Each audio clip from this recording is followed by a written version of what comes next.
Sonnets 1.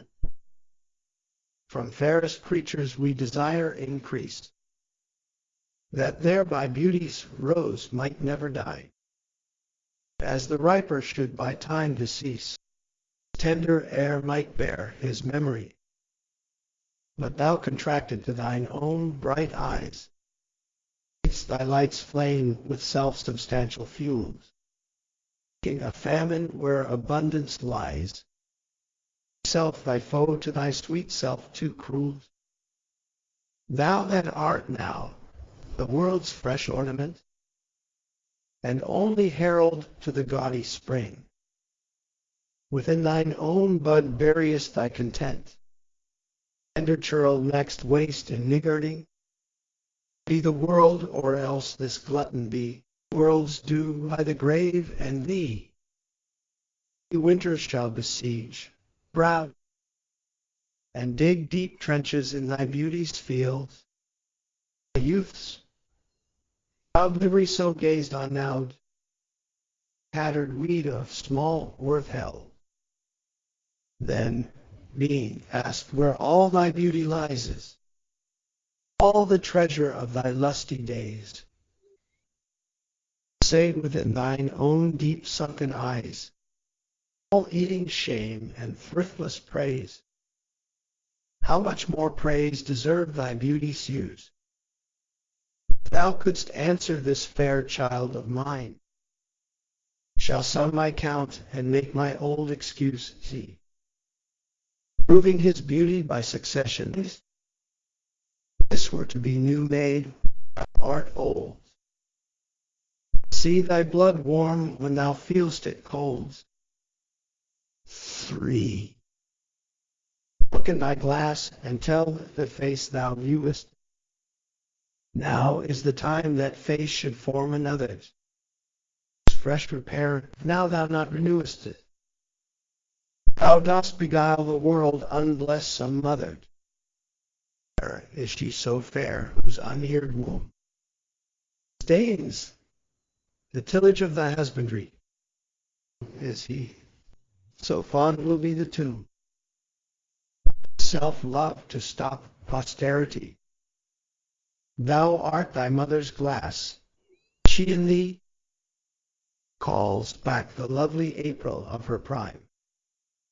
So thou through windows of thine age shalt see, despite of wrinkles this thy golden time.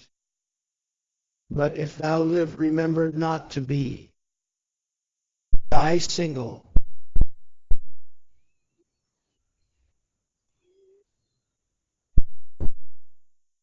4. On thrifty loveliness why dost thou spend upon thyself thy beauty's legacy? Nature's quest gives nothing but doth lends. Being frank, she lends to those are free. And beauteous niggard, why dost thou abuse the bounteous largest given thee? To give it thee, profitless usurer, why dost thou use so great a sum of sums, yet canst not live?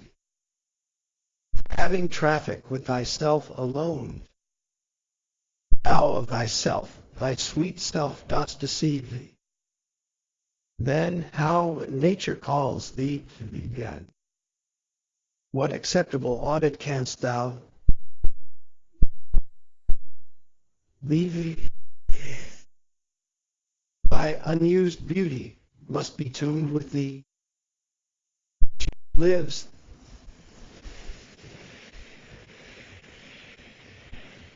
Zekabidi 5.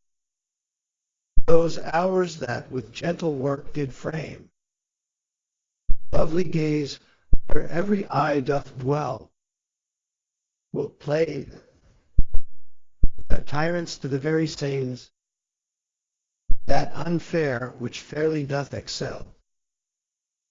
Never resting time leads summer on to hideous winter, and confounds him there sap checked with frost and lusty leaves quite gone. Beauty over snowed and barrenness. Everywhere, and were not summer's distillation. That liquid prisoner pent, and walls of glasses, its effect with beauty were bereft, nor no remembrance what it was.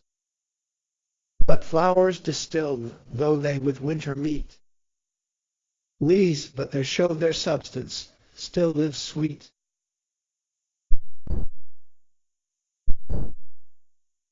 Then let not winter's ragged hand effaces.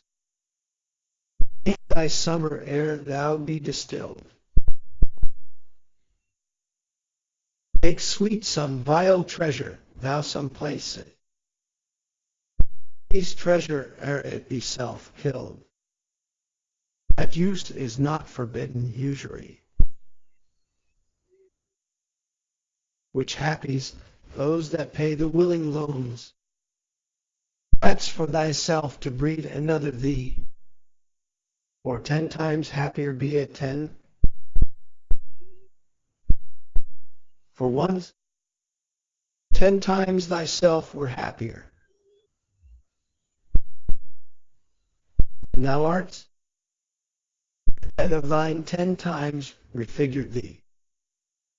Then what could death do if thou shouldst depart? Thee living in posterity. Be not self-willed, for thou art much too fair. Death's conquest, and make worms thine heirs.